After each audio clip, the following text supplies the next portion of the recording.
Cazeneuve va nous rejoindre, fondateur et président directeur général de Essus. Alors, pour ceux qui ne savent pas, depuis 2008, Essus accompagne en fait les entreprises du BTP pour qu'elles optimisent l'exploitation de leurs déblais, c'est ça? Je parle de vous, je vois que vous êtes en plein... Vous avez récemment acquis Fleety, c'est ça? Effectivement. Qu'est-ce que c'est Fleety? C'est une entreprise qui digitalise et optimise le transport des matériaux de la BTP, c'est ça? En quoi c'est important, cette acquisition? Ah, c'est super important parce que... Ah bah c'est super important. Alors, je veux tout savoir, mais Alexia... Vous avez raison, merci pour la question. C'est très important parce que ça nous permet deux choses. D'une part, de conquérir un nouveau marché. C'est une entreprise suédoise qui est présente maintenant en Norvège et au Danemark. Nous, on était présents en France, en Angleterre, en Pologne. Ça nous permet d'arriver déjà avec une équipe géniale qui travaille très bien, d'acquérir, de rentrer dans un marché, donc une nouvelle zone géographique.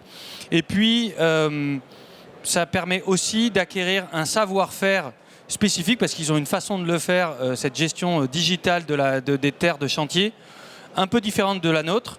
Et donc, ça nous apporte une complémentarité, un nouveau service qu'on va pouvoir déployer sur nos marchés français, anglais et polonais. Et puis je dirais un troisième truc, si je peux me permettre. Ah ben je veux tout savoir. C'est, ça nous permet aussi de faire rentrer des talents dans l'équipe. Nous, on est une start-up qui marche bien, mais on est dans le BTP, dans le déchet. C'est pas toujours très facile d'avoir des talents ou des personnes motivées par notre secteur. Et donc, quand on arrive à en acquérant une société, en faisant rentrer 10 ou 15 personnes d'un coup, c'est un super boost et on a des personnes qui viennent et qui transforment la boîte grâce à ça. L'internationalisation, du coup, pour vous, c'est un élément majeur. Je suppose que vous n'allez pas vous arrêter au marché scandinave. Alors, clairement pas. Nous, notre objectif, c'est de multiplier par 10 le chiffre d'affaires dans les 5 prochaines années. Et grosso modo, 80% de cette croissance, elle se fera à l'étranger. Comment elle se fait, cette conquête à l'étranger? Elle va se faire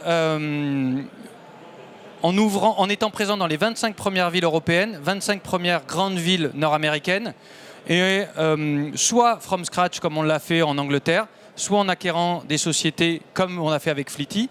Et on pense que le marché américain, on y rentre là dès janvier 2022. Et après, on va se mettre en quête de trouver un client américain, enfin pas un client, mais une entreprise qu'on pourrait racheter aux États-Unis pour pouvoir rentrer encore plus vite. Ah, donc c'est vraiment de la volonté de faire. Vous prévoyez donc d'ouvrir ces bureaux aux États-Unis en 2022. Ouais. C'est facile de le faire aux États-Unis, c'est une mentalité complètement à part, non? Surtout dans le BTP. Alors, je pense que le BTP, on a la chance, ce qu'on n'imagine pas, parce qu'on imagine le BTP comme un marché très local, ce qui est vrai. Mais les points de valeur, les points de douleur des chantiers sont partout les mêmes. Et donc, en fait, oui, les Américains ont une culture différente des Français ou des Européens, mais on a une chance, c'est que en fait, les BTPistes américains ressemblent quand même beaucoup aux BTPistes français ou polonais ou suédois. Et donc, on arrive à rentrer très facilement dans ce marché. Ça, c'est un premier point. Et deuxièmement, alors qu'on aurait pu imaginer que le marché américain était très digitalisé et très centré sur l'économie circulaire et le carbone et la réduction du carbone, ce n'est pas du tout le cas. Et donc, comme nous, ça fait partie de nos deux valeurs, en fait, on pense qu'on va rentrer extrêmement facilement dans ce marché. Merci beaucoup Emmanuel Cazeneuve, c'était très instructif, fondateur et président directeur général de Essus. Merci. Merci beaucoup.